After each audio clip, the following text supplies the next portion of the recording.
오늘 우리에게 은혜 주실 하나님의 말씀은 로마서 1장 17절 말씀입니다. 한 절이지만 우리의 신앙의 가장 핵심을 담고 있습니다. 함께 외울 듯이 한번 봉독할까요? 다 함께 시작. 복음에는 하나님의 의가 나타나서 믿음으로 믿음에 이르게 하나니 기록된 바 오직 의인은 믿음으로 말미암아 살리라 함과 같으니라. 아멘. 오늘 말씀의 제목은 투사와 개혁자의 갈림길이라는 제목입니다. 투사와 개혁자는 어떻게 다른지 한번 나름대로 여러분 좀 생각해 두시면 좋을 것 같습니다. 저는 개인적으로 다시라고 하는 단어를 참 좋아합니다. 영어에 대단히 일천하지만 리자 앞에 영어 단어에 리자가 들어가는 단어들을 참 좋아합니다. 이 다시와 새로는 비슷한 것 같지만 많이 다른 단어입니다. 이게 영어 단어에 앞에 리가 붙으면 동사 또는 그 파생어에 붙어서 다시 새로이 거듭 또 원상으로 따위의 뜻을 나타내는 것인데요. 이 리로 시작되는 단어가 몇 개나 있을까 나름대로 이렇게 한번 생각해 보니까 한 10개 정도 나오는데 저의 영어 단어로는 하나같이 너무너무 좋은 단어들입니다. 그래서 예를 들어 리페어 수리하다, 리빌드 재건하다, 리포지션 포지션을 새롭게 다시 전환하다, 리셋, 또 리스타트, 리사이클, 또 리차지. 아마 지금쯤 여러분의 핸드폰은 거의 꽉 차 있을 겁니다. 밤새도록 충전을 차지를 잘해서 꽉 차 있을 겁니다. 그 다음에 리필, 리포커스, 다시 초점을 다시 바로 잡는 거죠. 그 다음에 리크레이션, 옛날 레크레이션 그래서 많이 사치기 사뽀뽀하고 막 이런 거 리크레이션을 생각했지만 정확한 의미는 재창조. 오늘 이 주일이 어떤 날이냐 하는 것은 이 리자로 들어가는 이 단어 가운데 많이 이렇게 들어 있습니다. 다시 리셋하고 재출발하고 다시 영조로 재생하고 하나님의 은혜를 재충전하고 또 보충하고 흩어졌던 우리의 그 초점을 다시 하나님께 맞추고 그래서 다시 창조되는 그런 의미들이 있습니다. 챗 GPT 한번 물었습니다. 영어 단어 가운데 리로 시작되는 단어가 전체 얼마나 되는지 알려줘 그랬더니 챗 GPT가 말씀하시기를 리로 시작되는 영어 단어는 너무 많아서 모두 나열하기 어렵습니다. 몇몇 예를 들었지만 엄청나게 많은 영어 단어가 리로 시작합니다. 몇천 개 이상일 겁니다. 그래서 그럼 그 중에 150개만 알려줘 그랬더니 이렇게 나왔습니다. 150개가 쫙 참 좋은 세상입니다. 앞에 리로 시작하는. 근데 대부분 저에게는 이 하나하나 단어들이 거의 의미가 비슷하고 참 좋습니다. 그 가운데 이 리로 시작되는 가장 좋은 단어를 꼽으면 단연코 리디머. 이것은 영미권에서는 구원자, 예수 그리스도를 의미하는 단어 리디머, 구원자. 그래서 뜻은 저당 잡힌 것을 도로 찾는 사람, 되사는 사람, 또 몸값을 주고 노예나 포로를 다시 몸값을 주고 사오는 사람, 리디머, 구원자. 바로 영미권에서는 예수님 딱 나옵니다. 그 다음에 또 이 리로 시작된 단어 중에서 우리가 궁극적으로 예수를 믿는 가장 중요한 목적 중에 하나가 레저렉션, 부활, 다시 죽었지만 다시 우리가 부활한다고 하는 것이 우리 또 기독교 신앙의 핵심입니다. 결국 지금 이 이야기들은 이 단어를 가져오기 위해서 시작했는데 리포메이션, 다시 형성하다, 재구성하다, 뜯어 고치다 그런 뜻입니다. 참 좋죠. 이런 단어들이 한 번 실수하면 끝나는 게 아니라 다시 형성하고 다시 뜯어 고치고 다시 세팅하고 재출발할 수 있는 기회를 준다는 의미입니다. 역시 영미권에서는 리포메이션 하면 종교 개혁을 떠오릅니다. 이런 말은 온통 이 세상에 가득하죠. 끊임없이 교육개혁, 사법개혁, 정치개혁, 국방, 법조 또 사회 의식 개혁. 그런데 이렇게 개혁하자는 말은 하지만 우리나라 정치권에서는, 사회에서는 철저히 양극화되어서 내 편 아니면 모두 다 뜯어 고쳐야 될, 개혁 정도가 아니라 다 그냥 뜯어 고쳐야 될 대상으로, 자기는 고칠 거 별로 없고 상대방, 그게 정당이든 정치인이든 그게 뭐 노사 관계든 말이죠. 가정에서도 그렇지 않습니까? 가정에서 안 그러면 행복한 가정에 뜯어 고쳐, 남편 뜯어 고쳐야 되고, 자식 뜯어 고쳐야 되고, 부모 뜯어 고쳐야 되고, 마누라 뜯어 고쳐야 되고, 예. 알게 모르게 이런 것이 우리 생활 속에 나도 모르게 깊이 배어 있다는 겁니다. 자, 이 리포메이션이라는 단어를 오늘 가져온 것은 오늘이 바로 종교개혁주일이기 때문입니다. 1517년 10월 31일 독일의 마르틴 루터가 비텐베르그 대학교에 이제 있는 대학교 예배당의 정문에다가 95개 조의 로마 교황청에게 질문을 했습니다. 이 95가지의 질문에 대해서 성경적으로 대답을 해달라. 마르틴 루터는 로마 천주교의 신부였습니다. 그런데 그가 성경을 읽고 공부하고 또 그런 대단히 똑똑한 사람이었어요. 지성적으로. 그리고 신학교 또 교수였습니다. 성경을 연구해 보니까 이 로마 교회가 너무 엉터리고 타락해 있고 성경과 다른 길을 가고 있었던 것입니다. 그래서 95개의 질문을 이제 만들어서 그 비텐베르그 대학 교회의 정문에다 붙였습니다. 그리고 여기에 대해서 공개 질문 대답을 해달라라고 했습니다. 대답을 해주면 되잖아요. 대답을 하지 않고 탄압을 했습니다. 루터는 종교개혁을 하겠다고 처음부터 부르짖은 것이 아니었습니다. 로마 교황청, 그 당시에 로마 교회의 잘못된 가르침과 그로부터 시작된 온갖 일파만파의 교회 병폐들을 바로 잡기 위해서 이런 질문을 던졌던 것입니다. 그러면서 로마 교황청이 성경적으로 자기 질문에 답변해 준다면 자기의 잘못을 취소하겠다고, 인정하고 취소하겠다고 엄숙하게 맹세를 했습니다. 여러분, 우리가 살면서 지적받을 때가 있습니다. 지적질이라고 보통 하죠. 그런데 이 남에게 뭔가 잘못을 지적받는 것은 대단히 기분 나쁜 일입니다. 누구나 기분 좋은 사람 없죠. 윗사람이 아랫사람에게 지적을 해도 싫고, 그렇죠? 더구나 자기보다 나이도 어리거나 또 직급이 밑에인 사람이 어떤 것을 잘못을 지적하고 물으면 거기에 대해서 수긍하기 쉽지 않습니다. 결론은 수긍해야 살아남습니다. 살기 위해서 수긍해야 되는데 어떤 핑계를 댄다든지 또 나름대로 다른 논리를 만들어서 나름대로 어떤 그런 구실들을 대고 더 나가서 화를 내고 심지어는 짓밟을 수 있습니다. 힘으로, 계급으로, 나이로, 또 자기의 지위로 이런 정당한 어떤 질문 항의에 대해서 짓밟을 수 있습니다. 그것은 자멸하는 길입니다. 지금 우리나라도 국민들이 알다시피 여러 가지 정치 이런 온갖 문제들이 많지 않습니까? 그걸 지적하면 받아들이고 고치면은 살 텐데 그 자존심 때문에 또는 몇몇 사람들 이권 때문에 그걸 받아들이지 않고 무시하거나 심지어 그것을 탄압하면은 자멸의 길을 가게 되는 것입니다. 사랑하는 성도 여러분, 지금 여러분은 누군가로부터 이렇게 우리가 살면서 칭찬받고 그러면 좋죠. 세상에 칭찬 싫어하는 사람 어디 있습니까?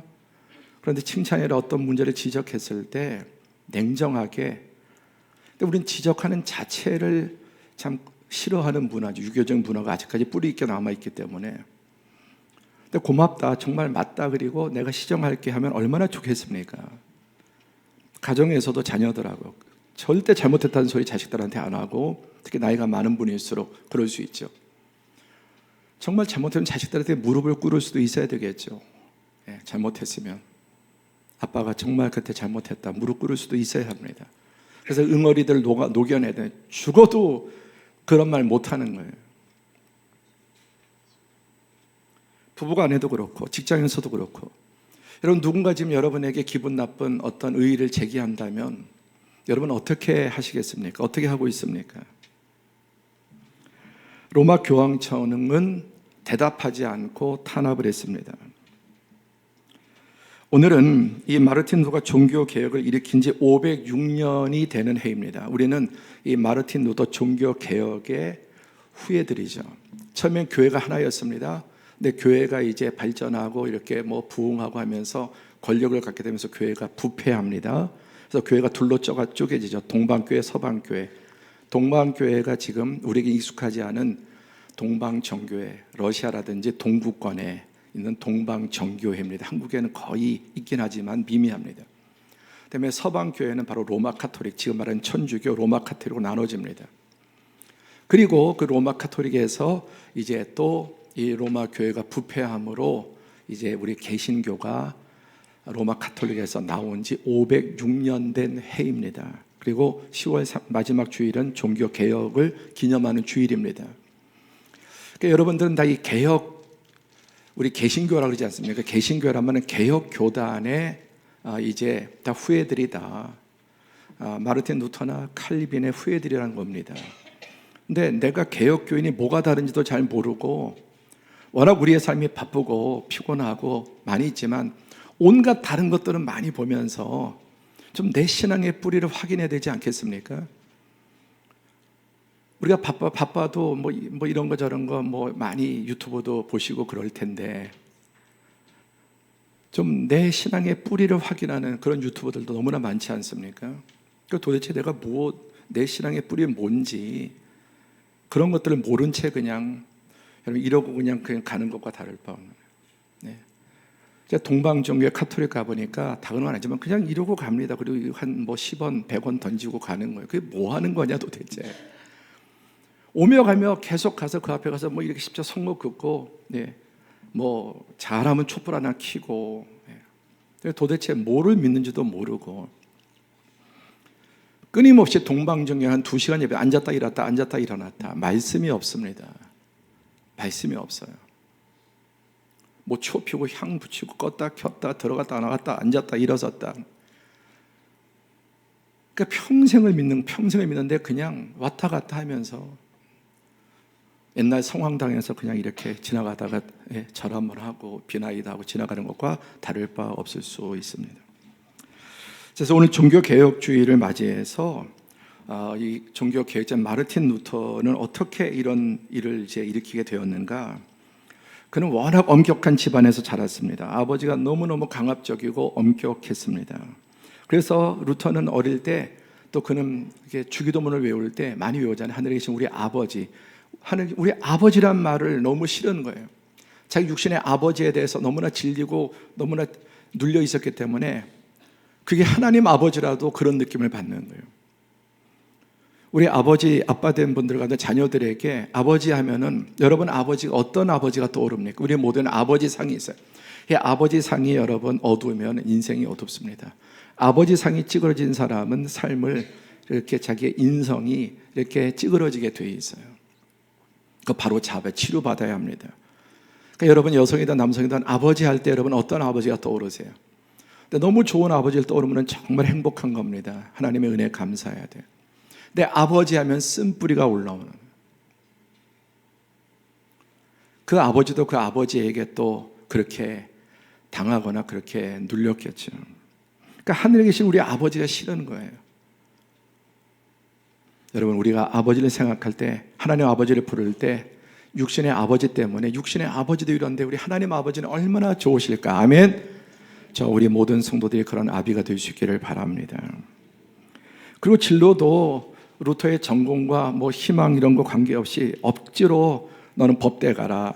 그 당시에도 이제 법률가가 되면 가장 돈을 많이 벌고 인정을 받으니까 그래서 에르푸르트 대학교 입학을 시켰습니다. 루터는 대단히 머리가 좋은 사람이었고 엘리트였습니다. 그 당시 에르푸르트는 유럽의 엘리트들이 정말 모이는 그리고 법률로 대단히 유명한 학교였습니다. 그리고 그 학교에 들어가서 이제 아버지의 뜻을 따라 이제 일반 과목 먼저 라틴어를 배워야 합니다. 그리고 라틴어로 문학 석사를 받고 이제 법학 공부를 시작하게 되었습니다. 방학이 되어서 집에 갔다가 학교로 돌아오는 길에 폭풍우가 불고 비가 내리고 벼락이 쳤는데 같이 그렇게 친한 친구가 이제 학교로 돌아가는 길에 벼락을 맞고 직사했습니다. 돌아오는 길에 너무너무 공포에 떠는 이 마르틴 루터는 거기에 엎드려서 소원 기도를 했습니다. 성 안나여 나를 도우소서. 그러면 신부가 되겠습니다. 아버지의 강압에 의해서 법대로 법률가 되려고 했는데 같이 이야기며 가던 그 친구가 벼락을 맞고 그 자리에서 죽은 그 상황 속에서 너무나 두려움에 가득 차서 살려만 주시면 내가 신부가 되겠다고 소원 기도를 했습니다. 그리고 아버지의 반대도 만류하고 하나님께 서원했기 때문에 그는 이제 비텐베르그 이제 신학교에 대학교에 들어가고 신부가 되었는데 신부로 이제 수도사가 되었는데 똑똑하니까 학교를 보냈으면 수도원에서 학교를 보내서 비텐베르크에서 공부하게 했습니다. 신학교 입학한 루터는 대학 도서관에 책을 뒤적거리다 처음으로 성경을 발견하게 됩니다. 지금까지 20여 년을 믿었는데 성경을 그가 직접 본 건 처음이에요. 라틴어 성경이었습니다. 옛날에 무식한 사람은 글을 모르고 더구나 한문밖에 모르는 것처럼 그 시대 유럽에는 라틴어는 지식인의 성직자의 언어였습니다. 성경을 일반 성도들이 그걸 가질 수도 없고 읽을 수도 없는 상황에 그는 먼저 법률가가 되기 위해서 라틴어를 공부했고 라틴어의 석사 자격을 가지고 있었기 때문에 이제 도 같은 거죠. 그리고 보니까 성경 읽고 그 성경을 처음으로 이제 라틴어로 줄줄 읽게 되었습니다. 이러한 책은 본 적도 없었고 그런 책이 있는 것을 알지도 못했습니다. 그동안 계속 미사 드릴 때 예배 시간에 심부름 읽어준 몇몇 성경 구절, 그리고 그것은 로마 교회의 타락한 잘못된 것들을 이렇게 강화하고 또 이렇게 성도들을 세뇌시키는 그런 구절 정도만 읽었지 성경 전체를 보게 되었습니다. 그런 두렵고 놀라운 마음으로 성경 말씀을 읽어 내려가는데 성경을 읽을 때 맥박이 빨라지고 가슴이 두근거렸습니다. 때때로는 너무 호흡이 가빠져서 두려워서 멈추고 회개하면서 왜? 그동안 쭉 받아왔던 가톨릭의 이 공부들은 율법적인, 그리고 성경에 얼마나 하나님의 그 율법이 무서운지 성경을 구약부터 읽어갔잖아요. 쭉 읽어가는데 자기 자신의 이 모든 죄악들과 이 모든 숨막히는 성경을 읽으면서 그는 목이 조여오는 것을 느꼈습니다. 그리고 성경을 읽다가 멈추고 하나님께 자기의 죄를 용서해달라고 부르짖었습니다. 그는 지금껏 하나님께서 자신의 죄를 혐오하지 않은지 매우 두려워하고 있었는데 늘 들은 게 그런 주입이었기 때문에 성경을 읽으면서 자신의 상태가 얼마나 심각하고 또 더러운지를 깨닫게 되었습니다. 그래서 그는 죄에서 해방받고 하나님께 인정받고 싶어서 너무나 그 열망이 강해서 수도원에 들어서 전념해서 수도사 생활을 합니다. 그는 머리도 좋고 엘리트고 또 자존심이 강한 사람인데 그 수도원에서 가장 낮은 일을 합니다. 수도사 중에 가장 어려운 게 나가서 탁발 수도승이라고 이제 그야말로 이제 시주 받아오는 거예요. 불교로 말하면. 그런 일 하는 게 너무나 자존심이 상했지만 굴욕감을 느꼈지만 문전박대도 많이 당했지만 그 비천한 일을 그는 다 극복하고 하나님 앞에 인정받기 위해서 그런 일들을 앞장서서 했습니다. 조금만 틈도 주지 않고 그는 연구를 하고 성경을 읽고 또 성경에서 말씀하는 율법을 지키기 위해서 몸부림을 쳤습니다.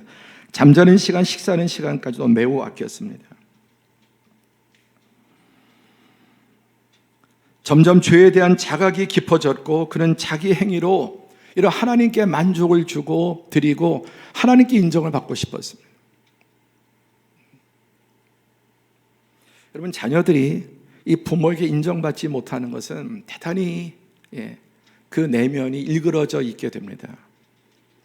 자녀들 충분히 사랑하고 인정해 주는 게 필요한데 인정받지 못하고 자란 자녀들은 계속 야단맞고 그게 옳은 소리라고 잘되라고 하는 소리라도 계속 야단맞고 칭찬받지 못하고 격려받지 못하면 그 자녀들의 내면은 여러분 일그러진 자화상을 갖게 됩니다. 그리고 칭찬에 갈망하게 돼요. 그런 갈망이 좋은 쪽으로 가면 다행이지만 나쁜 쪽으로 갈 수 있습니다.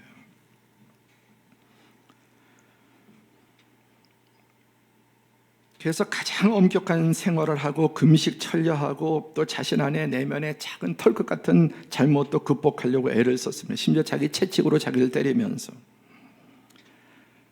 그러나 아무리 그렇게 힘써도 점점 자기의 목이 조여오지 자유함을 느끼지 못했습니다. 그는 후일에 이렇게 그의 자서전이 이렇게 기록합니다. 실로 나는 경건한 수도사였다. 나는 지금 내가 입으로 다 표현하기 어려운 여러 가지 엄격한 규칙들을 지켰다. 만일 수도승이 이러한 수도로서 천국을 얻을 수 있다고 하면 나는 분명히 그러한 자격을 얻었을 것이다. 그 일을 조금만 더 계속하였다면 나는 반드시 고행의 결과로 죽고 말았을 것이다. 교만이 아니라 만약에 수행으로, 선행으로 또 이런 그 율법이 있는 걸 지킴으로 자기가 구원받을 수 있다면 자기는 단연코 1등으로 구원받을 거다. 자기만큼 그렇게 규칙을 지키고 그렇게 선을 쌓으려고 노력한 사람이 없었기 때문입니다. 그런데 그 결과가 뭐냐면은 완전히 그는 밑바닥에 이르게 되고 그것을 조금만 더 했다면 결국 자기는 죽고 말았을 것이다 라고 말합니다.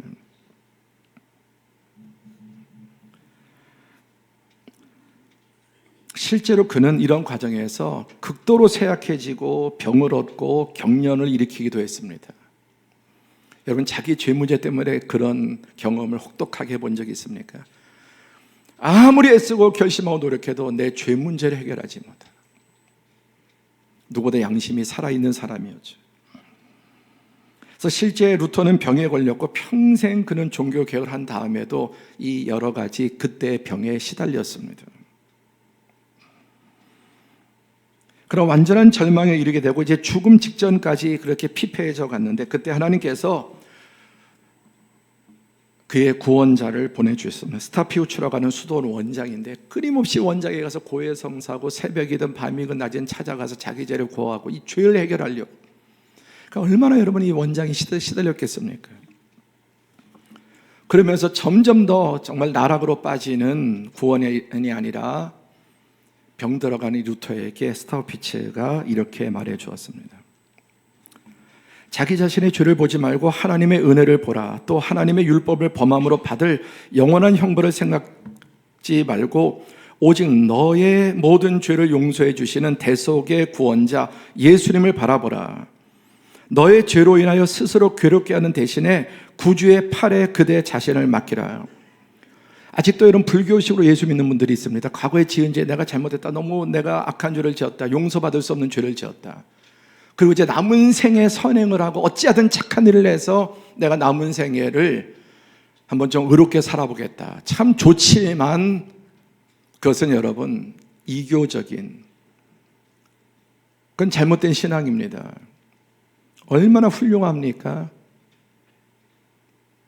그래서 심지어 뭐 죽을 때 장기를 다 기증하고 또 자기의 또 시체를 해부용으로도 하고 이런 게 좋은 뜻으로 할 수 있지만 자기가 지은 죄를 이제 남은 생에 한번 이렇게라도 갚아보겠다. 이것은 기독교가 아니라 이교입니다. 이교. 자신의 죄를 보지 말고 하나님의 은혜를 보라. 또 하나님의 율법을 범함으로 받을 영원한 형벌을 생각하지 말고 오직 너의 모든 죄를 용서해 주시는 대속의 구원자 예수님을 바라보라. 이게 기독교예요. 이게 복음입니다. 굿뉴스입니다. 여러분 가운데 이 시대에 너무 양심이 무뎌져 있기도 하지만 어떤 분은 너무 양심이 살아서 끊임없이 죄책감을 가지고 루터처럼 신음하고 예수를 믿음으로 자유함을 얻지 못하고 교회 나와서도 성경 구절 가운데 곱게 정죄하는 죄들 구절만 바라보고 나간다면 여러분 오늘 여러분의 신앙의 개혁이 필요합니다. 그리고 어릴 때부터 이런 교회에서 세뇌가 되고 신앙이 되면 자유함이 없습니다. 그래서 열심히 봉사하고 헌금하고 하는데 그게 뭐냐면 다 불교식의 이런. 그래서 열심히 헌금도 많이 하고 봉사도 많이 하고 교회 기여하면 이제 뿌듯하고, 그리고 안 그런 사람들이 이제 하찮아 보이는 거예요. 니들은 뭐 하고 있냐? 헛믿고 있다. 그리고 자기가 또 죄에 빠져서 어떤 죄에 빠져서 또 어둠 속에 헤매고 있으면 완전히 끝도 없이 또 무정에 빠져서 헤어나지 못하고 자기 행에 따라서 널뛰기를 합니다. 오늘 여러분이 들어야 될 복음은 자기 자신의 죄를 보지 말고 하나님의 은혜를 보라.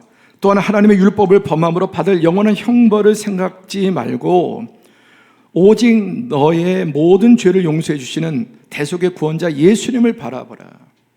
굿뉴스가 뭡니까? 굿뉴스. 복음이 뭡니까? 내가 아니라 그분이 십자가상에서 나의 모든 죄악을 다 대속해 주셨다. 이제 나는 그분을 믿음으로 죄사함을 받고 구원을 얻었다라는 게 복음인데, 이 시대는 비웃습니다. 그게 말이 되냐? 그리고 이런 것을 믿고 구원받았다는 것을 조롱하지 않습니다. 영화나 드라마나 얼마나 기독교의 교리를 조롱합니까? 조롱하죠. 그들이 볼 때는. 근데 그거 믿어요. 그게 복음입니다. 그거 안 믿으면 기독교인이 아닌 거예요. 사람 눈치 보고 사람들 기준이 아니라. 그래서 너의 죄로 인해 스스로 괴롭게 하는 대신 구주의 팔에 그대 자신을 맡기라. 아멘. 대속입니다. 대속의 은혜.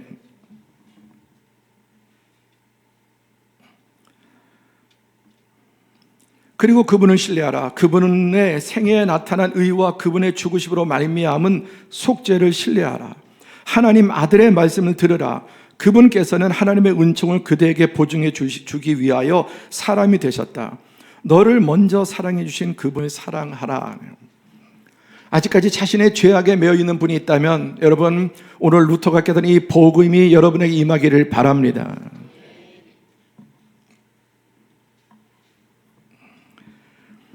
이 말을 들은 루터의 마음에 깊은 깨달음이 주었고 한 줄기 빛이 들어오기 시작했습니다. 오랫동안 어둠과 오류에 붙잡혀 투쟁하고 있던 그런 진리를 깨닫게 되었고, 범민하던 마음에 이제 빛이 들어오고 평화가 들어오기 시작했습니다. 그리고 루터는 이제 신부로 임명되어서 수도원에서, 또 특별히 비텐베르 대학의 교수로, 성경 교수로서 임명을 받고 더 성경을 연구하고 읽고 연구하면서 하나님의 말씀을 가르쳤는데, 그러다 보니까 로마 교회가 지금 가르치고 있는 것들이 완전히 성경에 위배되는 것임을 깨닫게 되었던 것입니다. 그런 가운데 로마 카톨릭, 이제 독일에서 이탈리아 로마 카톨릭 교황청을 방문하게 됐습니다. 너무 그런 기대하고 들뜬 마음으로 갔습니다. 그리고 로마 시에 이제 들어올 때 그는 엎드려서 거룩한 성 로마여, 나는 내게 경의를 표하노라. 로마 그 성에, 도시에 절을 하고 들어갔습니다. 로마의 성당에 들어가서 여러 수도원들을 방문하면서 많은 수도사들을 만났고 고위직 종교 지도자들을 만났습니다. 그리고 많은 의식에 참여, 보는 것마다 놀라움과 두려움을 주지 않는 것이 없었습니다. 한 수도원에서는 너무나 부유하고 사치하고 화려한 것들을 보고 깜짝 놀랐습니다. 그런 수도원에서 가장 비참하게 정말 거지처럼 구걸하면서 살았는데, 이 로마의 교황청, 로마의 수도원들, 성당들은 이루 말할 수 없이 화려했습니다. 그들의 모습은 자기의 수도사와 신부의 삶과 완전히 정반대가 되어 있었습니다. 그리고 로마 제국의 이 로마 가톨릭의 온갖 계급들로 옷들이 다 구분되어 있고 모든 것들이 다 구분되어 있었습니다. 특별히 충격받은 것은 이 수도사들, 주교들, 이런 고위직에 산 입에서 음담패설이 끊이지 아니하고, 심지어 하나님께 미사를 드릴 때에도 그들은 그런 욕설이나 음담패설을 하면서 미사를 집전했습니다. 충격과 전율을 받지 않을 수 없었습니다. 사도들의 일상생활은 방탕과 주색잡기에 빠져 있는 것을 목격했습니다. 그는 이렇게 기록합니다. 로마에서 감행되는 모든 죄악과 파렴치한 행동은 아무도 상상할 수 없다. 그것은 실제로 가서 보지 않고는 믿을 수 없는 일이었다. 세상의 지옥이라는 것이 있다면 로마는 필시 그 위에 건설되었을 것이다. 그곳은 온갖 죄악이 생겨나는 무한 지옥이었다. 예수님도 예루살렘 그 성전을 보시고 사두개인 바리새인들, 강도의 구렬들, 성전 장사, 성경 장사하는 자들이라고 7번의 저주를 쏟아 부으셨습니다. 그런데 그런 교회가 또다시 타락해서 지금 로마 교황청이 이렇게 부패해 있었고, 세상에 지옥이 있다면 그 로마 위에 건설되었을 것이라고 할 정도였습니다. 그 당시에 또 로마 교황이 한 칙령을 반포했는데, 소위 빌라도의 계단이라는 게 로마에 있었습니다. 그 예루살렘에 있었던 것인데, 예수님이 재판받을 때 빌라도에게 재판을 받고 내려오실 때 있었던 것이 기적적으로 로마로 옮겨졌다는 겁니다. 그래서 이제 신자들은 거기에 그 빌라도의 계단을 무릎으로 기어 오르면 구원을 받는다는 그런 가르침이 있었습니다. 그래서 어느 날부터는 경건한 마음으로 그 층계를 하나씩 하나씩 오르고 있었는데 바로 그때 다시 번개처럼 그의 영혼에 한 말씀이 떠올랐습니다. 시작. 복음에는 하나님의 의가 나타나서 믿음으로 믿음에 이르게 하나니 기록된 바 오직 의인은 믿음으로 말미암아 살리라 함과 같으니라. 이게 복음이에요. 오직 의인은 행위가 의롭고 또 성인 같은 자가 아니라 믿음으로 말미암아 살리라. 믿음으로 구원받는데 어떤 믿음입니까? 복음의 하나님의 의. 율법은 인간의 의입니다. 내가 하나님 말씀 다 지켜서 주일도 성수하고 헌금도 잘하고 봉사도 잘하고 온갖 착한 일 죄 안 짓고 하라는 거 하고 하지 말라는 거 안 하고. 그런데 그게 800개가 넘습니다. 그중에 하나라도 어기면 다. 예수님 구약의 율법에서 저주에서 해방하기 위해서 오셨는데 다시 로마 가톨릭 교회 그 율법을 끌어모아서 백성들에게 그것을 요구하고 그것을 가지고 착취를 하는 겁니다. 근데 그가 읽었던 성경 말씀이 그도 아직까지 그 너무나 오랜 관습에 이끌려서 그 로마에 있는 빌라도의 계단을 무릎으로 기어오르는 가운데 번개처럼 한 번은 그의 육체의 친구가 그 비 오는 날 벼락이 쳐서 친구와 맞아 죽는 일을 통해 그는 법률가의 길에서 이제 신부의 길로 돌아섰죠. 이번엔 그의 영혼 속에 오직 의인은 믿음으로 말미암아 살리라. 이게 아닌데 내가 연구한 성경은 이런 행위로 구원받는 게 아니라 그 복음의 예수 그리스도를 통해서 하나님께서 독생자를 이 땅에 보내시고 우리의 모든 죄악을 그에게 다 떠넘기시고 대속의 죽음을 죽게 하심으로 이제 그것을 믿는 자는 영원한 생명을 얻게 하셨다고 했는데 여전히 로마 가톨릭 교회는 무릎으로 이렇게 하고 또 기타 이런저런 걸 지켜야 되고 그걸 지키려고 하니까 파리해지는 겁니다. 완전히 사람이 피폐해지고 죽을 지경까지 이르게 평생 그 병을 가지고 살았습니다.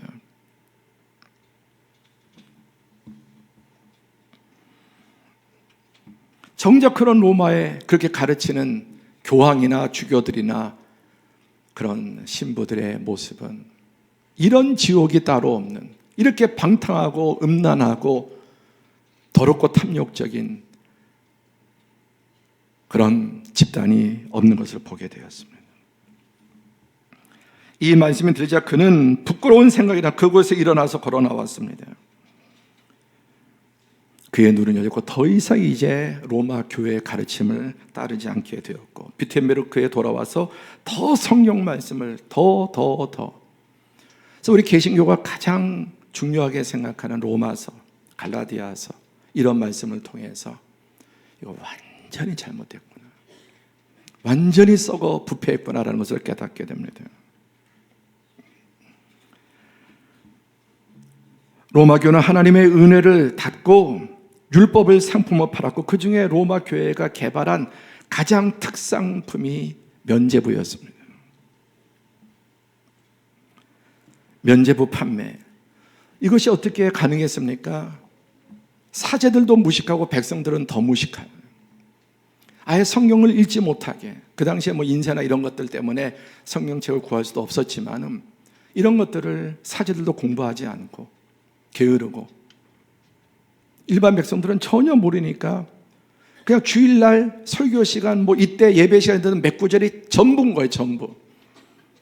그러나 여러분 개신교는 어쨌든 상당히 이거 하고 오면 단 거예요. 앉았다 일어났다. 우리 개신교가 가장 말씀이 중심된 이유가 그 개혁의 하나님의 말씀을 가르치는 성경 공부하고 제자 훈련하고 계속 성경 공부를 하라고 말씀을 알아야 된다. 그러니까 몇 년을 교회를 다녔느냐가 중요한 게 아니라 복음이 있느냐가 중요해요. 그러지 않으면 우리는 계속 그런 일을 하는 겁니다. 일을 많이 하고 교회 봉사 많이 하고 헌금 많이 하고 그러면 뿌듯하고 그런 구원받은 것 같고 하나님 복 주실 것 같고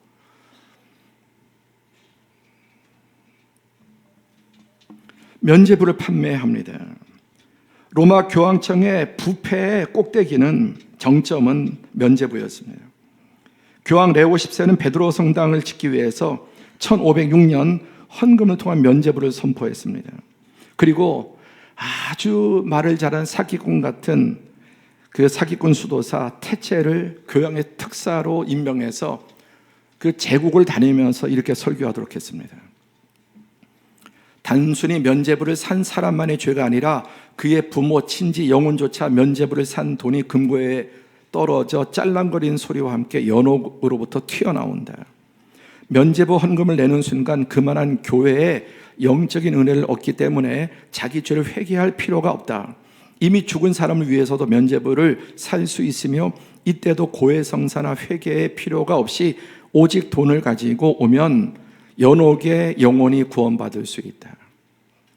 그러니까 이 백성들이 무지하니까, 성경을 모르니까 이 말에 열광을 하게 되고 빚을 내서라도 우리 아버지, 할아버지, 우리 남편, 아내, 우리 자식 구원은, 돈을 많이 낼수록 또 천국에 더 좋은 자리를 얻겠죠. 회개할 필요도 없다. 돈만 많이 내고 면죄부 사면 다 용서받는 것입니다.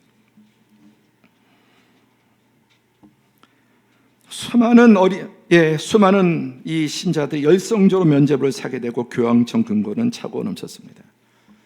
제가 지금까지 본 건물 가운데 화려하고 높은 건물이지만 제가 본 건물 가운데 가장 화려한 건물은 단연코 지금 로마 교황청, 성 베드로 성당, 그만큼 화려한 건물을, 비싼 건물을 보지 못했습니다.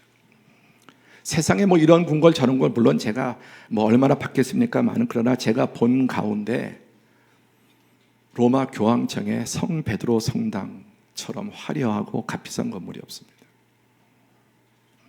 교황의 궁전이죠.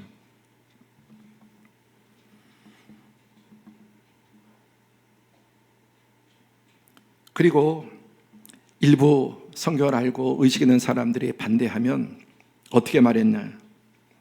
그 8회는 이 신성한 면죄부를 반대하는 모든 이단자는 화형에 처하라는 교황의 명령을 받았다. 반대하고 여기에 토를 달면 화형에 처해졌다는 교황의 그런 명령을 받았다고 그렇게 협박을 합니다. 사도행전 8장 20절에 베드로와 요한이, 마술사 시몬이 이 제자들이 기적을 행하는 것을 보고 돈 주고 살려고 합니다. 그 기술을 나한테 팔아라. 그때 뭐라고 말합니까? 내가 하나님의 선물을 돈 주고 살 줄로 생각하였으니 내 은과 내가 함께 망할지. 하나님의 선물을 돈 주고 산다. 구원을 돈 주고 사고 구원을 우리의 행위로 사고, 그렇게 할 수 있습니까? 이 명백한 말씀이 있음에도 불구하고 그렇게 면죄부 장사를 했던 것입니다. 교황청에서 루터가 위험한 인물이라고 생각하고 1521년 독일의 보름스 국회로 루터를 소환해서 이제 그를 가로막으려고 합니다. 그때 루터는 여기에 출두해서 이렇게 말합니다. 성경의 증거와 명백한 이성에 비추어 나의 유죄가 증명되지 않는 이상 나는 교황들과 공유의 권리를 인정하지 않겠습니다. 사실 이 둘은 오류를 범하여 왔고 또 서로 엇갈린 주장을 펴왔습니다. 내 양심은 하나님의 말씀에 사로잡혀 있습니다. 나는 아무것도 처리할 수 없고 또 그럴 생각도 없습니다. 왜냐하면 양심에 반해서 행동하는 것은 안전하지도 못할 뿐만 아니라 현명한 일도 아니기 때문입니다. 하나님이여, 내가 여기 있나이다. 아멘.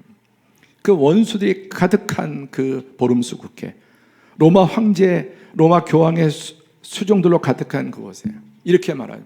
그 보름수 국회 기와장처럼, 기와장 덮인 것처럼 원수들이 많아도 나는 이 진리를 가지고 가겠다. 이 루터가 작곡한 찬송이 내주는 강한 성이요 방패와 병기 되시니, 하나님을 의지하고 그 사자굴로 들어갑니다. 그리고 절대로 꺾지 못합니다.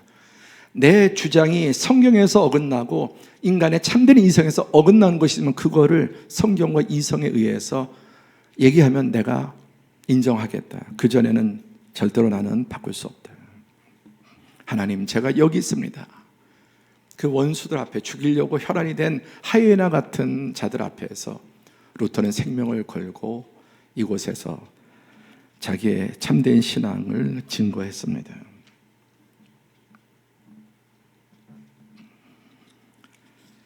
그가 여러분 반석 같은 굳건한 믿음만 있었던 것이 아니라 뒤에 그의 글에 보면 그가 얼마나 갈등했는지, 지상의 군왕들과 온 세계가 두려워하고 떠는 교황권을 대항하여 일어선 나는 대체 무엇이냐?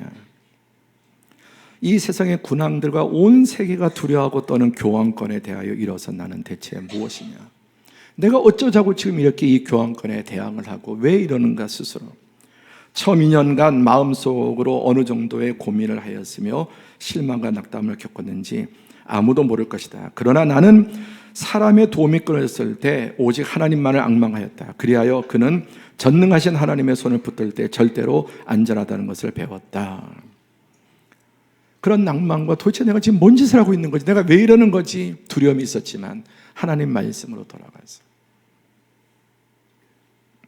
하나님을 의지하고 하나님은 전능한 손으로 그를 끝까지 보호해 주셨습니다.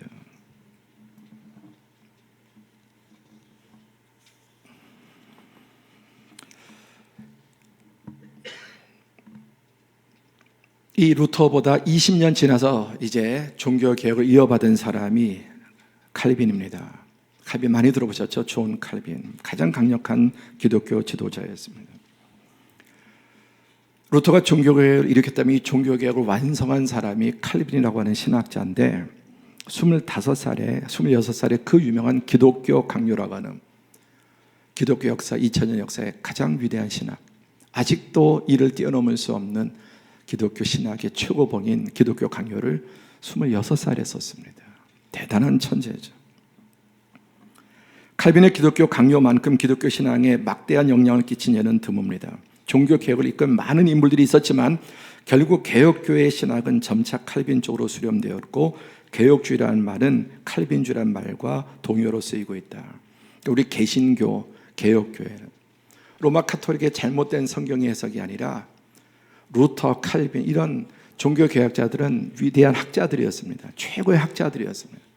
그러니까 성경을 원어로 읽고 또 성경을 제대로 공부할 수 있는 그런 학식 있는 사람들이었습니다. 그런데 이런 기라성 같은 학자들이 있었지만 그 모든 개혁교회 신학은 이 장깔뱅, 칼빈의 기독교 강요로 수렴이 되고 거기에 기초하고 있습니다.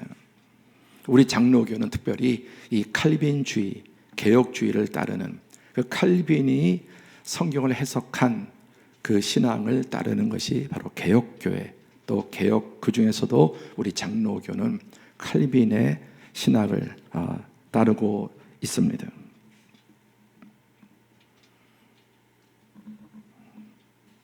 그래서 여러 이제 여기서부터 여러 교파들이 나왔지만 성경의 기본 뿌리는 같지만 좀 디테일한 부분에 조금 해석의 차이가 개신교, 감리교, 개신교 가운데 침략이 이렇게 있는 것이라고 보면 되겠습니다. 자, 정리해 보면은 이제 우리가 믿는 이 신앙, 그런 중세 카톨릭의 정 미신과 같은 율법적인 그런 신앙에서 이 종교 개혁자들이 정립한 성경의 모든 신학을 5가지로 정리하면 이렇게 됩니다. Five solas, 솔로라는 말이 솔로. 또 성가대 솔로, 혼자라는 거죠. 오직이라는 뜻입니다. 5가지의 솔라스. 첫 번째 시작. 솔라 스크립투라, 오직 성경임. 진리냐 아니냐의 최종 권위는 오직 성경에 있다는 뜻이다. 성경만이 기독교 교리의 유일한 원천이며 성경 밖에서 해석할 필요가 없다. 오직 성경이에요. 오직 성경. 하나님의 말씀. 왜? 이 말씀은 세상의 모든 책과 다른 하나님의 계시로 된 말씀이기 때문에 그렇습니다. 하나님의 계시로. 그래서 신앙과 생활의 모든 것에 절대적인 기준으로 삼는 것이 성경입니다. 성경. 그래서 오늘 우리는 이 하나님의 말씀을 들으러 온 것입니다. 그리고 이 말씀을 통해 우리의 사업과 가정과 우리의 세상 모든 것들을 하나님 말씀의 기준으로 그것을 평가하고 어느 게 옳은지 그른지를 보는 것입니다. 종교개혁자들은 모두 성경학자들로서 성경을 원문으로 해석하고 오직 성경을 강조함으로써 계시된 하나님의 말씀으로 성경의 권위를 모든 제도와 직제와 전통보다 위에 두었습니다. 그런데 로마 카톨릭은 성경은 덮어놓고 그 위에 온갖 이런 제도와 직제 이런 것들을 가득, 그 율법주의자들이 그랬습니다. 두 번째 자, 그래서 개혁이란 근원으로 돌아가는 것이다. 아드 폰테스, 근본으로 돌아가는 그 근본이 뭐냐? 성경이다. 뉴가 아니라 앞으로 새롭게 나가는 게 아니라 성경 근원으로 돌아가서 하나님의 말씀을 따라 다시 리폼하는 걸, 다시 틀을 짜고 모든 것을 하나님의 말씀에 따라 흐트러진 것을 바로잡는 것입니다. 전혀 새로운 것이나 모양을 바꾸는 것이 아니라 하나님 말씀으로 돌아가는 것입니다. 왜? 하나님의 말씀은 영원한 진리이기 때문에. 두 번째, 솔루스 크리스투스, 오직 예수 그리스도. 인간은 스스로 구원할 수 없고 오직 십자가에서 억조 창생의 죄값을 다 받고 하나님의 의를 완전히 이룬 예수 그리스도의 은총을 덧입는 것뿐이다. 인간을 구원할 방법, 어떤 노력과 어떤 수행으로도 되지 않습니다.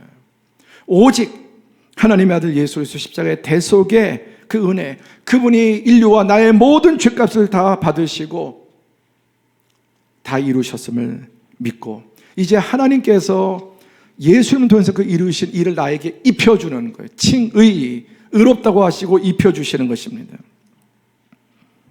솔루스 크리스투스, 오직 예수 그리스도만이 구원이시다는. 세 번째는 솔라 그라티아, 오직 은혜. 구원에 필요한 예수 그리스도의 대속의 공로를 덧입는 것은 전적인 하나님의 선물로서 하나님이 인간 쪽에 아무런 다른 조건을 찾지 않으십니다. 오직 믿음으로 하나님이 나를 위해서 이루신 이 일을 아멘하고 받아들이는 것입니다. 그런데 이 믿음도 하나님의 선물이며 믿음은 구원의 은총을 받는 통로 역할을 할 뿐이며 행위의 대가로 구원받지는 않는다. 이 믿음도 내가 만드는 게 아니라 하나님이 믿음을 주시는 것입니다. 너희가 그 은혜로 말미암아 믿음으로 구원을 얻었나니 이것이 너에게서 난 것이 아니요 하나님의 선물이라. 하나님 믿게 만드시는 믿음을 주시는 것입니다. 믿음을 주시지 않으면 믿을 수 없고 조롱하게 됩니다. 오늘 얼마나 많은 사람들이 드라마나 영화나 여러분 기독교의 교리를 조롱합니까? 당연히 인간의 생각은 왜 자기가 이 모두를 해결해야 되지. 이것이 바로 기독교입니다. 사람 눈치 보고 주변에서 뭐라고 하느냐에 따라서 우리의 믿음이 흔들려서는 안 되고 이 신앙을 붙잡아야 합니다. 그런데 로마 카톨릭은 온갖 방법으로 쥐어짜고 고열을 짜내고 자기가 신부로서 가장 그 일에 밑바닥에서 해봤지만 그럴수록 그는 병들고 파멸로 가고 있었던 것입니다. 네 번째, 솔라 피데, 오직 믿음. 하나님이 내리시는 은혜는 오직 믿음을 통하여 받을 뿐이지 다른 어떤 것도 요구되지 않습니다. 믿음이 깊어진다는 말은 은혜란 말을 많이 하는 사람이에요. 여러분, 사람의 인격도 은혜를 많이 할수록 그 사람의 인격이 깊어지는 것이고 신앙이 깊어지는 무르익은 증거가 뭐냐면 하나님의 은혜를 아는 거예요. 모든 것이 하나님의 은혜고 나에다 된 것이 하나님의 은혜고 나 같은 죄인 살리신 하나님의 은혜를 살면서 점점 더 은혜를 깊이 누리는 것입니다. 그래서 우리가 마지막 남길 말은 오직 은혜, 오직 믿음. 마지막 다섯 번째 무엇입니까? 그래서 솔리데오 글로리아, 오직 하나님께만 영광. 구원은 삼위 하나님께서 예정하시고 시작하시고 작정하시는 일이며 거기에 인간이 참여하는 부분은 없기 때문에 모든 영광은 오직 하나님께 돌려야 한다. 그래서 예수님은 모든 나라와 권세와 영광은 영원히 아버지의 것입니다. 성경의 마지막 구변 세세무궁토록 그에게 영광이 있을지어다. 오직 하나님 한 분에.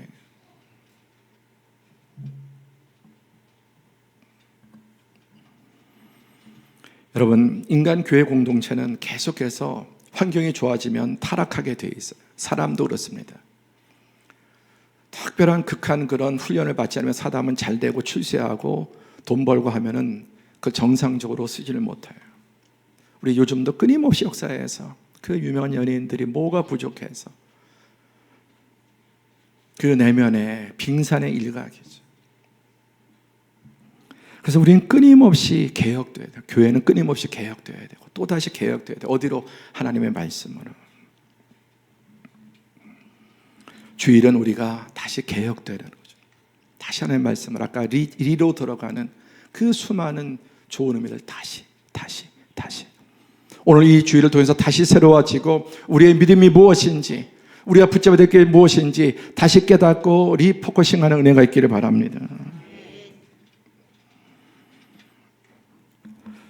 말씀을 맺겠습니다. 투사와 개혁자의 갈림길. 역사에 수많은 개혁자들과 투사 혁명자들이 있었습니다. 여러분, 투사는 뭐냐면은 싸워서 남을 바꾸려고 하는 거예요. 남을 바꾸고 세상을 바꾸려고 하는 게 투사입니다. 그래서 피를 봐서라도 죽여서라도 전쟁 일으켜서라도 어떤 방법을 사용해서 폭력적인 방법을 사용해서도 남을 바꾸고 세상을 바꾸려고 하는 게 투사예요. 그럼 개혁자는 무엇입니까? 자기를 바꾸는 거예요. 자기를. 남을 죽이는 게 아니라 자기를 죽이고 자기가 죽어서 자기를 바꾸어서 세상을 바꾸는 사람을 개혁자라고 합니다. 루터 인생의 두 번의 결정적인 그의 20대 때 그가 법학의 길을 가려고 했지만 부모에 의해서 하루 뜻하지 않은 그 사건, 자기 친구가 벼락을 맞아서 죽는 그 모습을 보고 인생이 얼마나 허망한지 하나님에 대한 두려움으로 그는 길을 바꿨습니다. 인생의 터닝 포인트가 되었습니다. 또 한 번은 그가 성경을 읽는 가운데 이 성경의 말씀 로마서 1장 17절 오직 의인은 나의 믿음으로 살리라. 그 말씀이 그의 영혼에 벼락처럼 내림으로 그는 부패한 로마 카톨릭으로부터 그는 개혁을 하게 되었고 두려움 가운데 있었지만 하나님을 의지하고 그래서 이 종교 개혁이 여러분 교회 개혁을 넘어서 천년의 중세 암흑 시대에서 근세 시대로 바뀌는 역사가 바뀌는 시대, 사건이 됩니다. 교회뿐만 아니라 이 세상의 역사를 로마 교회 타락한 교회가 완전히 중세 암흑 시대에서 그래서 십자군 전쟁을 일으키기도 하고 그 남을 죽여서 하나님의 뜻을 이루겠다. 그게 다 교황의 이름으로 하나님의 이름으로 저행된 부패하고 타락한 로마 교회의 죄악들이죠. 개혁자는 자기를 희생하고 자기를 불살라서 제물로 삼아서 세상을 바꾸는 것이라면 혁명자들은 남을 불사르고 죽이는 것입니다. 두 번째, 혁명은 이데올로기에 근거합니다. 끊임없이 이데올로기는 바뀌어요. 유행도 바뀌고 끊임없이 이데올로기가 바뀌면 진리는 영원합니다. 그래서 개혁자는 진리의 말씀에 근거합니다.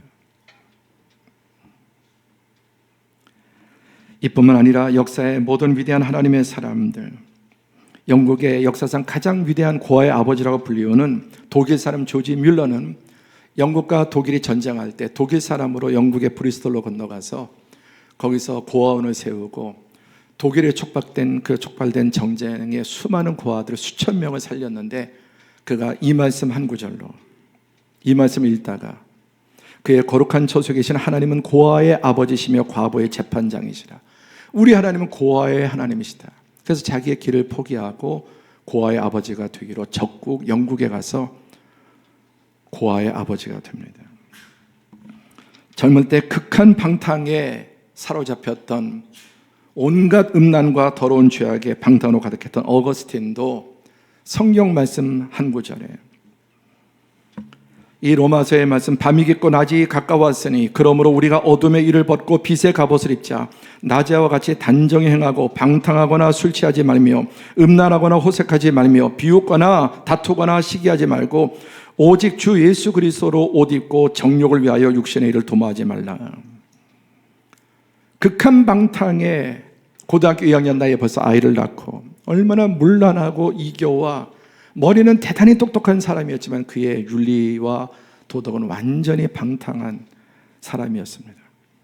그런 방탕한 삶 가운데 신음하던 그가 하나님의 말씀 방탕하거나 술 취하지 말며 음란하거나 호색하지 말며 다투거나 시기하지 말고 오직 주 예수 그리스도를 옷 입고 정욕을 위하여 육신을 도마전하는 이 말씀 앞에 깨어지고 돌이켜서 성경의 계보가 예수 그리스도, 바울 사도, 그 다음에 어거스틴, 이 어거스틴의 신학을 이어받은 게 칼빈이에요.